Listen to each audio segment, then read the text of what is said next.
What up, everybody? What up, everybody? What's up, everybody? Welcome back to another episode of AC Reviews the World. I am your host, AC the Engineer, and we are at episode 123.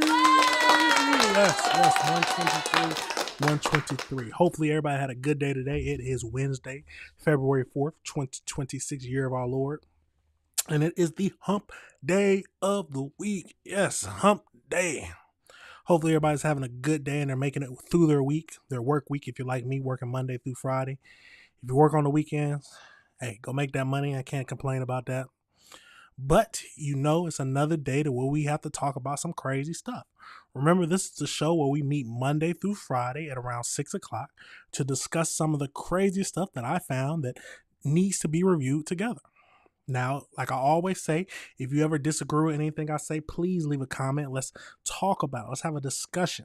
Why? Because we need to talk about this kind of stuff. That's what's wrong with the world today. But it's harder for some people.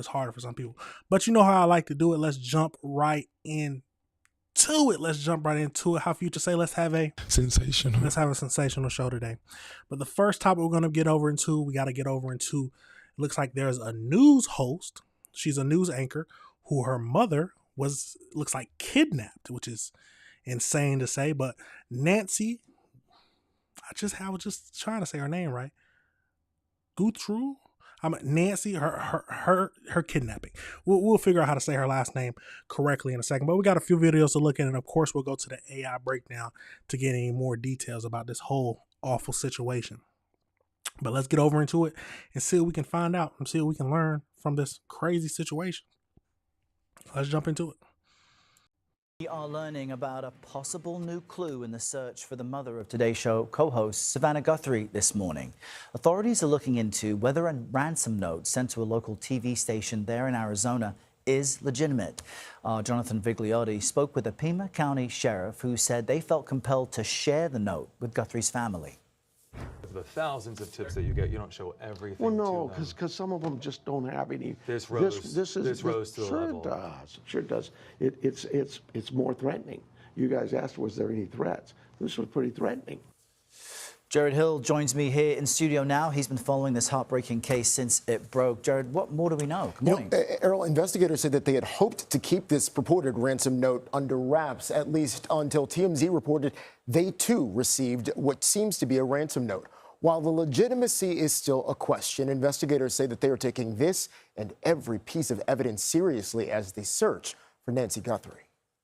We don't know where she is. Critical questions as the search for Nancy Guthrie, mom of Today Show co-host Savannah Guthrie, stretches into a fourth day. We do believe that Nancy was taken from her home against her will. Pima County Sheriff Chris Nanos confirms to CBS News an apparent ransom note sent to a local TV station is now a part of the investigation. In it, specific details about the 84-year-old's home and what she was wearing the night she went missing, but he would not confirm its authenticity. It's like any piece of evidence. You give it to us. You give us a lead. We're going to look at every aspect of that lead and work it as a lead. TMZ says it also received a note demanding millions of dollars in Bitcoin, forwarding it to the sheriff. This as CBS News cameras captured what appears to be a small amount of blood outside of Nancy Guthrie's house. Nanos says a little bit of blood was found inside the home as well. We've submitted all kinds of samples for DNA, and we've gotten some back, but nothing to indicate any suspects. The FBI is assisting, conducting interviews and analyzing local cell phone data. The agency also asking for the public's help. Every lead and tip is important. We are aggressively pursuing and looking into every single one. As the search continues, the sheriff says he does not believe the broader community is in danger. The sheriff also says surveillance video hasn't yielded any clues yet. They're trying to recover any possible footage that might have auto-deleted. Meanwhile, yesterday, President Trump said he is planning on calling Savannah Guthrie, describing the situation, Errol, as terrible. Yeah. All right, Jared, thank you very much. For more on what investigators might be looking into, we're joined now by Doug Coons, founder and CEO of Veracity and a former special agent and supervisory special agent of the FBI. Good morning, Doug. So give us your take here. How does this apparent ransom note, the legitimacy is still being looked into, but if it does turn out to be real, how does it change the investigation? Well, it's like the sheriff said, it's another piece of evidence, and it's treated as such. They're still working on authenticating it. Some of the details, my understanding is that they knew things about the crime scene that were not made public yet. That still doesn't automatically jump you to authenticating it. So it's going to be run to ground just like any other piece of evidence. You're going to look at the when, where, what, how, why. Where did it come from? Who might have sent it? Who did it go to? How was it sent? All those things have to be answered. And if it is then authenticated, perhaps that starts a dialogue with whoever's responsible. But the concern is this is public. Other people know that you have a missing person, and anybody can send in a ransom note and say, yeah, it was us, and we want these millions of dollars in crypto. And you just can't assume that is accurate. Right. That's 100% right. You can't just assume out of the blue that it's a accurate ransom note. It could be just somebody just trying to use your tragedy just to gain something for themselves and not have anything to do with the missing or disappearance of your mother. So, or the victim, however you want to place it. You'd hate for investigators to be distracted as they race to find and save Nancy. Let's just wonder that if there is a demand for money, does that mean the victim may be better treated? Because we do know that Nancy is at least without her medication, which she does need. It's possible. It's hard to speculate on that because every criminal, every person that would do something like that is different. You don't know about their emotional state, about their desperation. There's so many factors. It's hard to answer that question. The medication, that's certainly of concern. This isn't just a minor thing. It's something that she needs to survive. And that will certainly play a factor. And perhaps that will push this along faster than it might have gone. But we'll just have to wait and see on that one. Yeah, I will. This is a tragic situation. Let's get over to the next video, see if it tells us anything more. And in Arizona, the search for the mother of Today Show co-host Savannah Guthrie enters its 4th day. Authorities are looking into whether a ransom note sent to a local TV station is real. Police believe 84-year-old Nancy Guthrie was abducted from her home. Our Jonathan Vigliotti joins us now live from Tucson, Arizona. He's covering this story. And Jonathan, I know you've been speaking with the sheriff leading the investigation about this potential ransom note. How does he view it? Yeah, Errol, I spoke to the sheriff yesterday. He tells me they received that apparent note on Monday night, quickly handed it over to the FBI, who is currently analyzing it. They have not confirmed its authenticity, but I am told specific details in it warranted showing it to the Guthrie family. Fingerprints, DNA, camera images, everything you can imagine. Investigators say they're using every tool to find Nancy Guthrie, the mother of Today Show co-host Savannah Guthrie. Pima County Sheriff Chris Nanos says the FBI is now analyzing an apparent ransom note. Is there anything in that note that seems credible at this moment that you're giving weight to? The entire note. So you're not dismissing this note at this point? Absolutely not. He says he shared the note with the Guthrie family the same night he received it. Of the thousands of tips that you get, you don't show everything Well, to no, them. because some of them just don't have any. This rose to the level. Sure does. It's more threatening. You guys asked, was there any threats? This was pretty threatening. According to Nanos, the note contained details about what the 84-year-old was wearing the night of the crime, but would not confirm its authenticity. It was initially sent to a local news station, who forwarded it to authorities and agreed not to report on it. But yesterday, TMZ was also sent a copy. TMZ comes out with this note that you have known about, that the Guthries have now seen, and it sounds like it could compromise this case to some degree. It could. I hope not. The sheriff also says surveillance video from Guthrie's home has led them nowhere so far. None of the camera images have revealed to us anything of substantive nature. No. Really? No. Anything? No, it only goes so far back. And so we're giving it to those camera makers and saying, can you do something more with this? Tuesday, our cameras captured what appears to be a small amount of blood outside the front door of Guthrie's home. A law enforcement source tells CBS News that a little bit of blood was found inside the home. It's unclear whose blood, but authorities say it's being examined, along with other clues. The Guthries are very distraught, very concerned. What's important is we find Mom and we bring her back home safe.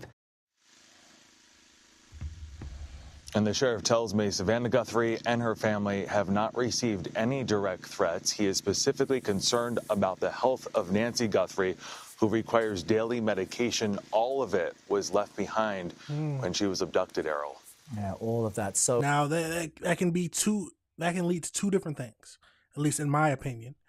It can either be one, where it gives them it lets them return her quicker, or two, something happens and they get scared and they ditch her and leave her, which could be even more deadly. But let's get over into the AI breakdown to see what else we can find out about this crazy situation. Overall, no matter how it is, I can't imagine how it feels to know your mother has been kidnapped or disappeared. But let's get into it. So as we know, as of today, authorities are searching for Nancy Guthrie, 84 years old, the mother of the Today Show host. She is believed to be abducted from her Tucson, Arizona home. So she was last seen on Saturday night, January 31st at approximately 9:45 p.m. when she was dropped off at her home by her children. She was reported missing at around that noon on Sunday, February 1st, after a fellow churchgoer notified the family that she had not arrived for the morning service. Investigators found suspicious circumstances at her residence, including a forced entry and traces of blood. Her car, her cell phone, her wallet were all left at home. So multiple media outlets, including TMZ and local Tucson station, reported seeing ransom notes demanding millions of dollars in bitcoins. Law enforcement is currently reviewing these for authenticity. So the main thing is the health concern. So Nancy has a pacemaker and requires daily critical medication for cardiac issues and high blood pressure. Authorities warn that being without this medicine could be fatal. So as of Wednesday afternoon, the sheriff's office stated that there is no suspect or person of interest has been identified. A reward of $2,500 is being offered for information leading to the arrest. Savannah has asked for prayers for her mother, describing her as a woman of deep conviction. She has stepped away from her role at NBC, including plans covering the Winter Olympics, to be with her family. Yeah, that's understandable. This is a crazy situation. Imagine I can't imagine. Mother getting kidnapped. You get a ransom note asking for $1 million in Bitcoin. They don't know if it's truly authentic or not. They don't give any proof of life with it. There's traces of blood. And then you know she can't be without her medication for long. So like I said, there's two options. Either they hurry up the deal, trying to get it together, where they hurry up and return her, or they hurry up and catch them, or the worst could happen, which is tragic situation. We got to pray for the family. We got to pray for all of them, because this is something I could not imagine happening to myself. And then asking for $1 million in Bitcoin. Knowing, and you know why? Because it's untraceable. Once you send it, it's gone. But let me know your thoughts on this whole situation, y'all. Let me know if you disagree with anything I said. It's a tragic situation. Hopefully we get some answers. But absolutely crazy. Let me know your thoughts and let me know if you disagree with anything I said. Let's pivot over into the next topic we're going to be discussing today. And we got to go to Queens. Where we got a police-involved shooting. And it looks like it's a police-involved shooting involving someone who was going through mental health. They're investigating it because they want to know if the police did the right thing. We'll get into the video. We got body cam footage and we got 911 call. And we'll tell what we think about this thing. But let's get over into it and see what we can find out and see what we can learn from this crazy situation. So let's jump into it.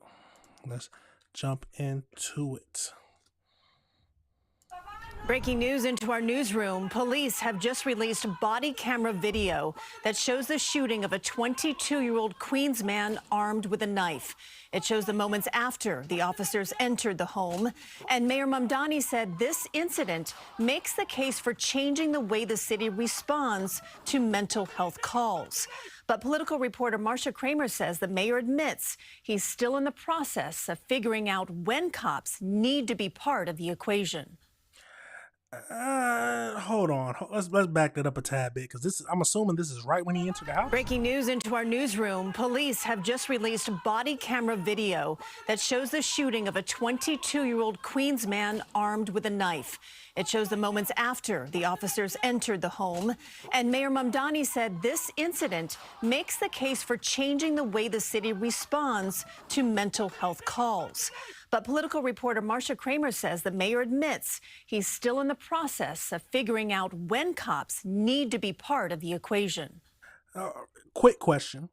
What were, because I'm assuming, because remember we talked about this before, they want social workers to, social worker and mental health advocates to show up first or be along with the cops. What were they supposed to do? It seems like as soon as they entered, the man who's going through a mental health crisis had a knife and was going towards the officers. I don't understand what else they were supposed to do. Is they saying that he wouldn't have killed them, or it was just let's keep going because we might get some more details. Investigators were seen going in and out of a building in the Briarwood section of Queens last week after police critically shot a 22-year-old wielding a knife.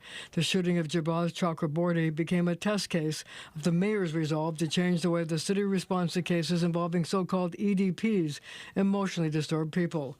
The mayor is saying he had sympathy for the man, whose family sources tell CBS News New York had called 911 asking for an involuntary removal of their son. Jabaz had a history of mental health issues and was throwing glass against the wall. No family should have to endure this kind of pain. The mayor is using the incident to speed up his campaign promise to develop a Department of Community Safety where mostly social workers respond to these types of 911 calls. Jabez needs mental health treatment, not criminal prosecution by a district attorney. And that is why I proposed creating a Department of Community Safety. During the campaign. So if they're saying mainly social workers go to the incident, would the social workers have been able to stop him from wielding a knife at them? I'm confused on, this man was clearly carrying a knife and swinging it, trying to get at the cops. So let's keep going. Mamdani said he would send teams of mental health professionals to respond to 911 calls like this. Today he said police would also be included if... When there is a violent situation, such as with a weapon, NYPD will be on the scene. But I asked the mayor for a clarification about when cops would be sent, because in this case, the 911 call didn't indicate a weapon. How do you determine when the police can arrive if the initial call doesn't say he's got a gun, he's got a knife? A lot of this is exactly the focus of the conversations that we're having internally in developing out this Department of Community Safety. Additionally, I want to make clear that a person experiencing a mental health episode does not always have to be served first or exclusively by a police officer. Marcia, any indication of a timeline here, how long it will take the mayor to set up this Office of Community Safety? Well, you know, it's really unclear, but the mayor said that because of this incident, he's asked his staff to try to speed up the process. But he campaigned on this during the campaign. You know, he promised that this is going to be a better deal, better for New Yorkers, to keep even officers safe. So what's the holdup? Well, you know, Christine, there are a lot of scenarios he has to consider, but remember one thing, he wants to get it right, because the last thing he wants to do is see a social worker show up, the scene turns violent, and the person gets injured. But here's the possibility. He could decide to go through the city council, because already Councilman Lincoln Ressler has introduced a bill to set it up, but then he'd have to negotiate with the city council. Now, he could also try to do it by executive order. Either way, he has to find somebody to head the office. All right, so two avenues as possibilities. It's a crazy situation. Do I think that there needs to be people around to deal with or to help people who are going through mental issues? Yes. But I don't think you can send them there alone. Especially because you don't know when someone who's going through some of this mental health stuff can turn violent. Now, I'm not saying they will all turn violent. No, but someone needs to be there just in case it does. Because like they said, this call was just a call to get the 21-year-old, 22-year-old removed from the house. And when they showed up, he had a knife and was running at them. The mother was trying to hold him back. What else could have been done? Should a social worker have been there and been like, calm down, let's go through our count backwards from 10, 9, 8. What should have been done? But let's get over into the 911 call to see what else, if we can hear anything about the 911 call. New at noon, the NYPD has now released the 911 call that led up to the shooting of a man by police in Queens. Now, police say the call makes it clear the response by officers was necessary, despite concerns by Mayor Mamdani, who says social workers should have responded to what was a mental health crisis. You can see the man with the knife in his hand. Eyewitness News reporter Crystal Cranmore in the newsroom with the very latest. Crystal. Good afternoon, David and Sandra. Well, after mounting pressure, we are getting a first listen at that 911 call where the person indicated they wanted involuntary transportation or an ambulance during what they considered to be a mental health episode. But instead, it led to an officer-involved shooting. Take a listen. And you're requesting EMS, correct? Yes. Is this for a male or female, and how old? Male, 22. And what's wrong? Is he violent? No, not now. He just, he threw his fourth piece of glass. He's not hitting anybody. He just threw glass at, like, the wall. Is anyone injured? No. Any weapons? No. He just threw glass at the wall? Now, in the newly released 911 call, the person states that the 22-year-old Jabez Chakraborty threw his fourth piece of glass at the wall. You also hear that the caller stated that no one was injured and that the 22-year-old did. Hold on, go back because they didn't read that last part, which seems very important to me. So the operator, did he threw glass at the wall? The caller says yes. But last time when something like this happened, we called for the cops. And they said we should have called for an ambulance instead. Well, normally both parties respond whenever someone is having a whatever. Okay, what's the first and last name? Okay, so the cops themselves told them that they shouldn't have called. They should have called an ambulance instead. Stated that no one was injured and that the 22-year-old did not have any weapons. Now, this is body cam video released yesterday from when officers responded to the Queens home last week. It appears to show Chakraborty with a knife as family members tried to stop him from moving toward an officer who was accused of firing his gun after giving multiple commands to drop the weapon. Yeah. Family saying that they called 911 for an ambulance to provide medical attention to their son, who was in emotional distress. They did not call the police. Now, yesterday, Mayor Mamdani said that he visited the 22-year-old who has lived with schizophrenia for many years. The mayor also questioning the protocols that led up to the shooting and will likely speed up the launch of his Department of Community Safety. That would send social workers to the scene of a mental health crisis rather than police officers. Now the question is that has to be asked, would he have done this if an EMS officer or a social worker, if anybody else would have came besides the cops? Did he just have it out for the cops, or was it anybody else who entered that house who tried to get him to leave? Would he have came with them with a knife? Now, we don't know 100%. All we can go by is what the video we've seen now. So tell me your thoughts. Let's keep going. I proposed creating a Department of Community Safety to build a mental health system rooted in prevention, in sustained care, in real crisis response, so officers no longer have to handle these situations alone. As I've said, when there is a violent situation, such as with a weapon, NYPD will be on the scene. Jabez has lived with schizophrenia for many years, and this situation underscores just how urgently we need a different and more effective mental health response system that will be safer for New Yorkers who struggle with mental health concerns, for their families, and for police officers. Jabez needs mental health treatment, not criminal prosecution. And the mayor's proposal has been seen as controversial, given the unpredictability of some of these situations. The mayor just wrapping up a press conference moments ago where he said that he and his team are still formulating how the Department of Community Safety will go about handling these different situations. It's still the question, still the same question. If it wasn't a police officer there, would he have came up with a knife? And if he did still do that, what would they have done? Just ran out the house? But let's go over into the AI breakdown to see if they tell us any more details that we are missing from this whole situation. So as of January 26th, NYPD shot a 22-year-old, I'm not even going to try to say his name, during a mental health crisis at his home in Queens. The incident has sparked significant controversy regarding how the city handles psychiatric emergencies. The family called 911 requesting an ambulance for their son, who has lived with schizophrenia for many years. Instead of medical responders, NYPD officers arrived at the scene. So remember, when they called him, they said that he was just throwing glass at the wall. Now, I don't know if EMS should be called, even if because that's a violent act, throwing glass at the wall. I don't know if EMS should be called to get someone like that, but you might feel different. Let's keep going. So according to the NYPD released body footage, he retrieved a large kitchen knife and advanced towards the officer. Officers reportedly ordered him to drop the weapon and attempted to retreat behind a door, but he was pushed through it, leading an officer to open fire.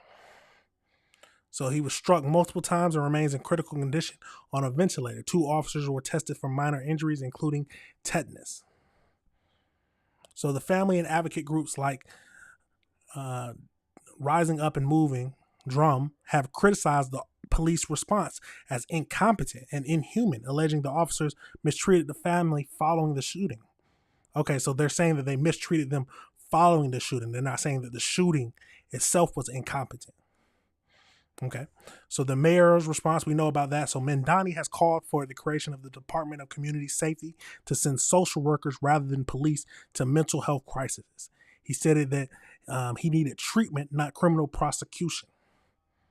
And they are currently investigating the shooting. So it's like I said, I don't think you can send social workers alone to mental health crises if something like this. Now, I'm not going to say the police are going to be needed all the time, but you don't know when these situations will turn violent. So you need a backup there to protect the people and everyone else. But so let's see. So the purpose of the Department of Community Safety aims to shift the city's approach to mental health crises from law enforcement-led models to one centered around medical and social services. The following are the key differences between the NYPD response and the proposed DCS model. So currently, armed police officers are often the first to arrive at a mental health 911 call, particularly in neighborhoods like Briarwood, where existing pilot programs are not yet active. So the proposed program, dispatchers team consisting of social workers, peer expert, and behavioral specialists rather than armed officers. Yeah, no. Because if any of them would have showed up, my thinking is if any of them would have shown up, I think he still would have pulled the knife at them and they would just had to run out. So de-escalation versus command. So the officers are trained to defend themselves and follow protocol that may involve verbal commands backed by threats of force and act like what we've seen. These situations can escalate rapidly when commands are not followed. So the proposed situation focuses on clinical de-escalation, trauma-informed care. The goal is to stabilize the individual through dialogue and professional medical assessments. So officers respond to all 911 calls involving a person with a weapon or perceived threats of violence. So Mayor Mamdani has stated that for the situation involving weapons or active violence, a co-response model would be used. In a scenario, NYPD would still be present for safety, but mental health professionals would lead the interaction whenever possible. I'm fine with that. I'm fine with that, but police need to be there. That is my whole thinking. So system integration. So programs like Be Heard currently operate in only 31 precincts and are often unavailable for roughly 60% of calls due to safety criteria and staffing sources. So he would absorb Be Heard and expand it citywide 24/7, removing it from under FDNY and NYPD oversight and placing it within a dedicated civilian agency with a proposed budget of $360 million. So often, the post incident approach so often led to hospitalization or criminal prosecution. That's what's currently happening. And then the proposed thing is prioritize sustained care, community-based treatment over arrest, emphasizing that mental health crises require medical solutions rather than legal consequences. Now, this is a crazy situation no matter how you look at it. Do I think, at the end of the day, it's the whole thing. Do you think that if the officers wouldn't have shown up, he still would have came at them with a knife? If it was a social worker and who all they wanted there? If they had a social worker, peer experts, and behavior specialists, if they would have showed up, would he have still ran at them with the knife? Would they have been able to talk their way out of it, him walking towards them with a kitchen knife, looking like he's trying to stab them? But that's for y'all to decide. Let me know your thoughts on that whole situation, y'all. Let me know if you disagree with anything I said. The world is a crazy place, and we got to review this stuff together. We have to review this stuff together. But let's pivot over into the next topic we're going to go to, and we got to talk about Minneapolis. So we're going to go back to Minneapolis, where they say that 700 ICE agents are being withdrawn. They're saying that they're going to leave. So let's get over into that. We got a few videos to look at. 2 videos to look at, and just to see what all this is about. Is they're getting pressure from the whole Alex Peretti stuff, which is still crazy to me, but let's get into it. Let me jump into this.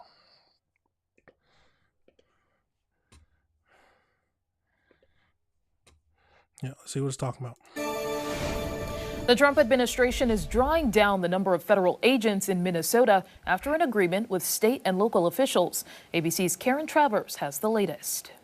In the wake of the fatal shootings of Renee Good and Alex Peretti by federal agents, big changes to the Trump administration's footprint in Minnesota. I have announced effective immediately, we will draw down 700 people effective today. 700 law enforcement personnel. The announcement by President Trump's border czar, Tom Homan, of a drawdown means there would still be about 2,300 federal agents on the streets. The Minneapolis Police Department is a force of 600. Homan was dispatched last week to Minnesota to try to ease tensions there. He says he's had productive talks with some local leaders who've agreed to turn over to federal authorities migrants who are inmates in local jails and prisons. While we had our differences, one thing was clear. We all committed to public safety for all who live in the Twin Cities. Yesterday in Washington, pleas from Renee Good's family to change the way ICE and Border Patrol operate. In the last few weeks, our family took some consolation, thinking that perhaps Nay's death would bring about change in our country. And it has not. And there is an exodus at the U.S. Attorney's Office after growing frustrations over the handling of the killings of Good and Peretti. Multiple officials telling ABC News 8 more federal prosecutors are set to resign after 6 other prosecutors left last month. And back here in Washington, another partial government shutdown is looming in just 10 days. Unless Democrats, the White House, and congressional Republicans can agree on new restrictions on federal immigration authorities, something Democrats are insisting on. Karen Travers. A lot of things have been happening in Minnesota. A lot of things. But let's keep going into this next video so we can get more details about it. At least 700 federal agents are leaving Minnesota effective immediately, according to border czar Tom Homan. 2,000 agents are staying in the area, and the news comes amid sustained backlash to the immigration crackdown there and deadly shootings of U.S. citizens. CBS News correspondent Omar Villafranca asked Homan if he thought the operation was a success. Yeah, I think I just listed a bunch of people we took off the streets of the Twin Cities. So I think it was very effective as far as public safety goes. Was it a perfect operation? No. No. And I just told you, we created one unified chain of command, make sure everybody's on the same page, make sure we're deconflicting targets, and making sure we follow the rules. Now, I'm not saying anybody, I don't think anybody purposely didn't do something they should have done. I'm saying that I brought a different set of eyes on this. I've done this for a long time. We made this operation more streamlined, and we established a unified chain of command, so everybody knows what everybody's doing. Sources tell CBS. Now, I do like how he admitted that he doesn't think the operation is perfect. That shows that he understands that there are problems that are happening, and he's trying to fix them, but he's still trying to meet the same goal, and that is to get to remove illegal immigrants. Now, are they going about it the right way? Some people will say no. I think they definitely could be doing some stuff better, but that is their whole goal is to remove illegal immigrants. But let's keep going. News: at least 8 federal prosecutors have now resigned or announced plans to leave as a result of the investigations into the deadly shootings of Renee Good and Alex Preddy. And just in, more than 300 former federal prosecutors are urging the DOJ to allow independent state and local investigations. Let's go ahead and bring in CBS News Homeland Security correspondent Nicole Skanga from our Washington bureau.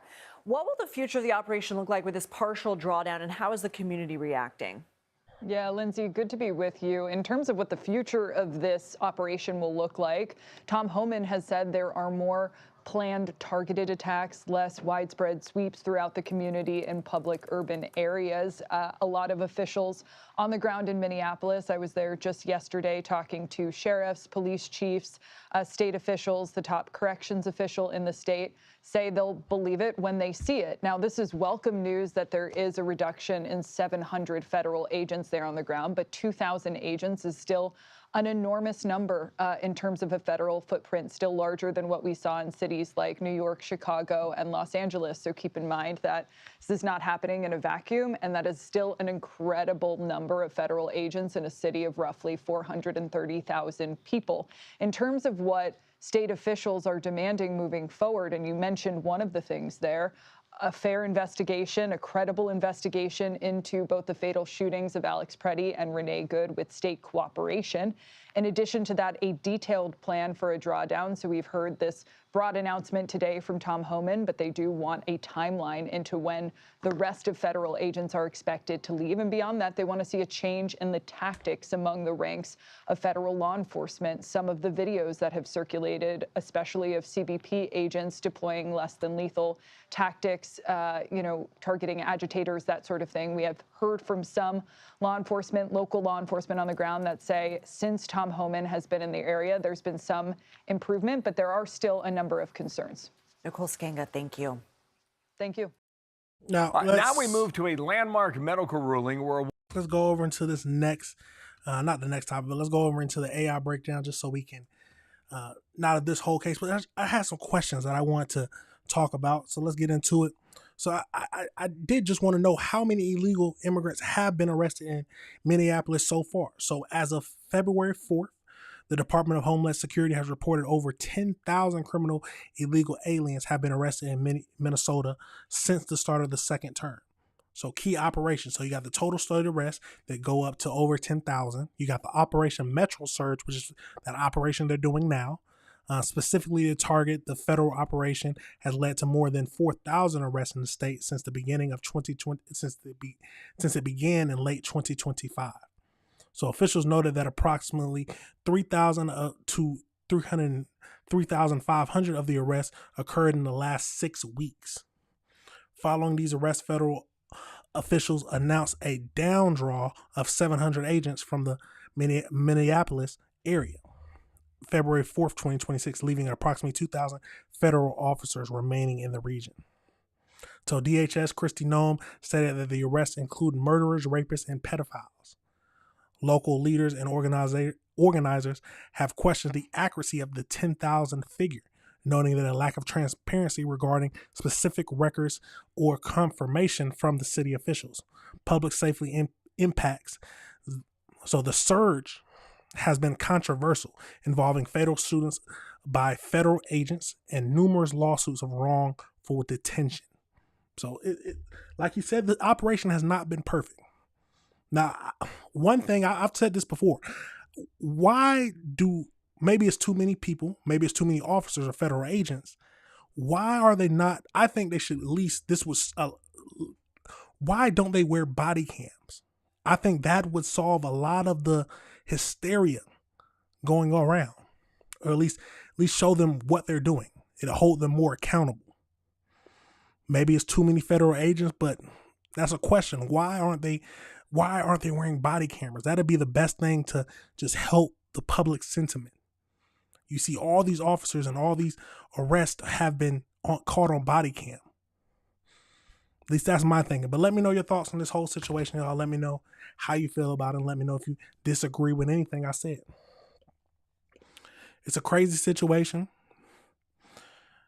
But do you think that we shouldn't be removing illegal immigrants? Do you think we shouldn't be protecting the border? What are your thoughts? But let's pivot over into the last topic we're going to be discussing today. And it's a crazy one. It's a crazy one. We're going to go over to the next topic, and it's called Disfigured for Life. Disfigured for Life. And it's all about a case involving the courts that is a historical case where a trans woman was awarded, won a case against her former plastic surgeon for mutilation and disfigurement. Let's go over into the video and see what we can find out about this whole situation and see what we think about it. But let's get into it.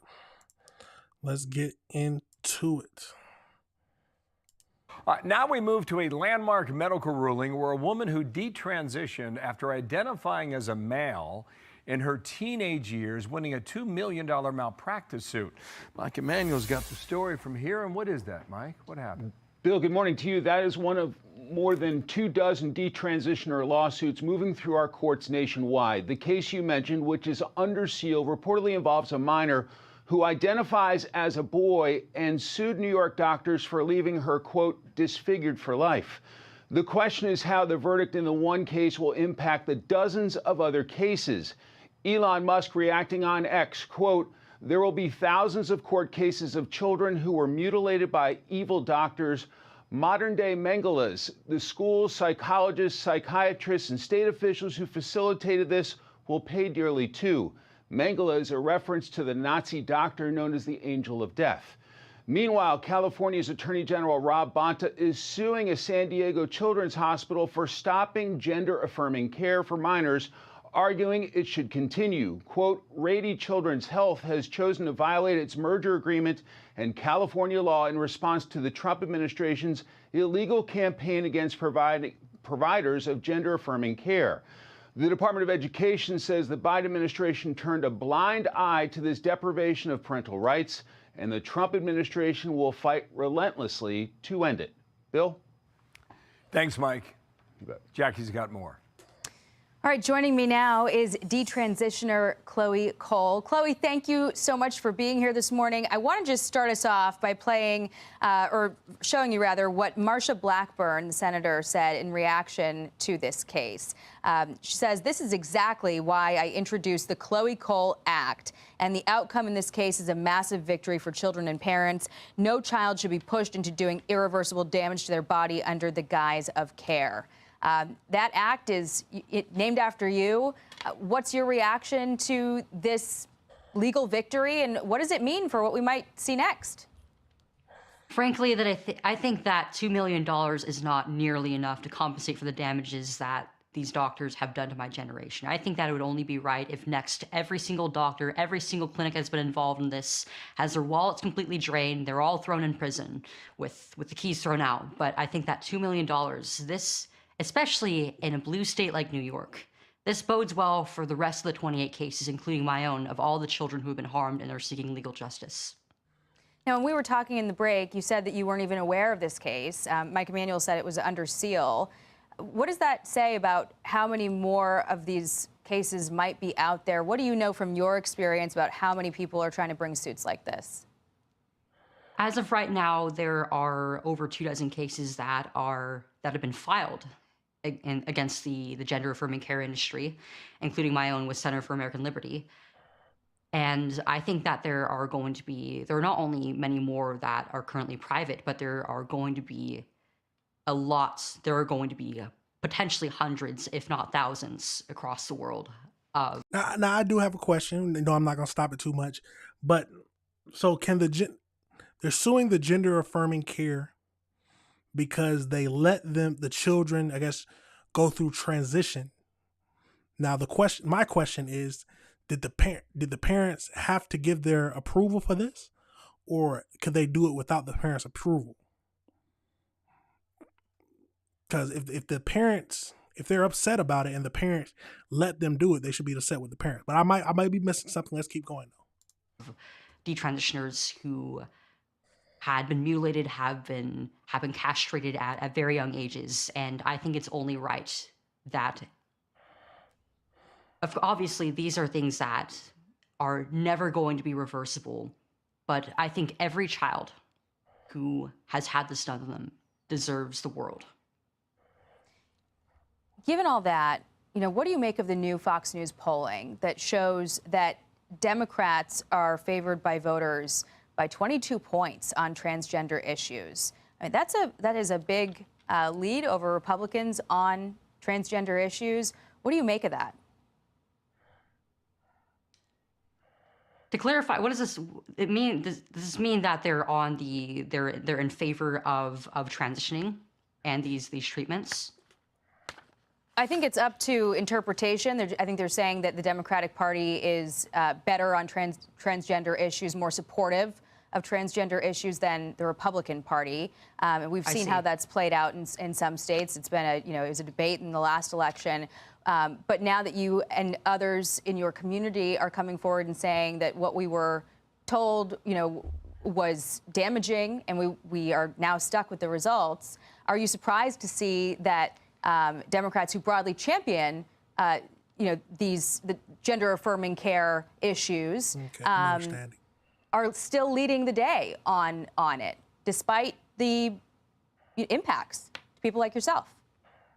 It really comes as no surprise that they continue to double down, even as those who have come out with damages have spoken so boldly and openly about it, because the entire basis of transgenderism is not science. It's not any morality.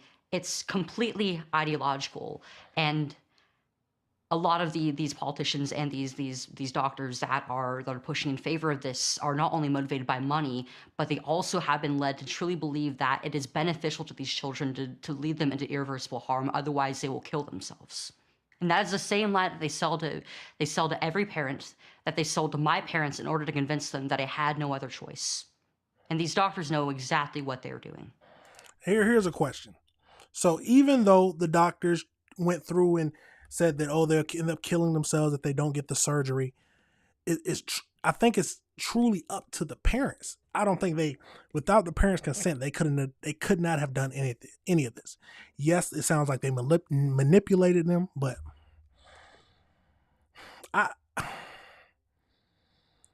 doing something like this to your child at such a young age, or in general, just doing this to your child, can have irreparable damages, because when they get older, they might not feel the same way about how they're feeling when they're a child, because they are a child. And then to go through a whole procedure and have irreparable damages because of it is unimaginable. But should the parents be held responsible too, if you're going to hold the doctors responsible? Because they ultimately let this happen. Yes, they might have been manipulated. Yes, but at the end of the day, they are the parents and they have to decide what's best for their children. And if they make the wrong decision, it's on them. At least that's my thinking. I might be overthinking this. I might be underthinking this, but let me know your thoughts. Let's keep going. It may be a result of people getting, sort of an echo chamber of information and not hearing stories like yours, and not hearing stories like the one that just resulted in a $2 million settlement, legal victory, and we might see cascading cases come forward. So we will continue to follow this issue. Chloe Cole, thank you very much for joining. It's a crazy situation. Let's go over into the AI breakdown just so we can just hear more about this actual case that's inspiring a lot of people. So a New York jury awarded $2 million to Fox. I'm not even going to try to say the last name, in a case against her former psychologist and plastic surgeon regarding a double these some big names. During her operation, she received at 16 years old while identifying as a transgender boy. A jury found both providers liable for departing from the standard of care. The psychologist was found to have failed to properly diagnose her with gender dysphoria or screen for any other mental health conditions before recommending. Oh, that's crazy.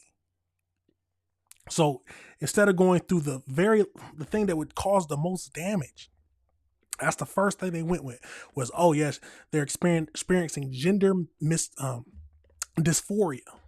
There's no other problems wrong with her mentally. That is what it is. That's the first thing that they went to and immediately recommended surgery. That's crazy. Additionally, the doctors were found to have not adequately communicated or provided genuine, informed consent, with evidence suggesting that the mother was persuaded into consenting. The $2 million judgment includes a $1.6 million for past and future pains and suffering and $400,000 for future medical expenses. Legal experts suggest that the case could influence similar lawsuits around the world. Yes, there are similar kids who are growing up or are old enough to understand what they did what their parents let happen to them while they were younger, while they were going through something mentally, and they got on the wrong path. Now, am I going to say that everyone who's considered themselves transgender as a younger immediately changes their mind? No, I'm not going to say that. But I don't think anything should be done, especially to a child, until they let them make their own decisions when they can do what they want when they get older. It's a crazy situation, y'all. Let me know your thoughts and let me know if you disagree with anything I said. It's a crazy situation, absolutely crazy. But like I said, let me know your thoughts. Let me know if you disagree with anything I said. The world is a crazy place and we got to review it together. But that is it for the show today, y'all. Thank you for watching. Like always, whoever tuned in. It's some crazy things we have to discuss. But this is the conversations we need to have. We need to start thinking about this stuff. Why? Because this is how we move forward and pivot and go through life. Now, like I always say, if you disagree with anything I said, please let me know. Let's talk about it. Let's have a discussion. I'm not going to say I know everything. I'm not going to say I understand everything. That is why I want to have a discussion with y'all. Tell me if I'm missing the point of the videos. Tell me if I'm missing something. Now, these videos will be broken down so you can go back and watch the one you want. The world is a crazy place, but that is why we got to review the world together. And this is AC Reviews the World. I am your host, AC, the engineer, y'all. Remember to hit that like button, hit that subscribe button, hit that notification bell so you can see more of these videos. Thank you for the support that everybody does. That's all you got to do to show support is hit that like button, hit that subscribe button, and hit that notification bell. But that's it for now, y'all. Y'all already know I got to play the outro. Peace.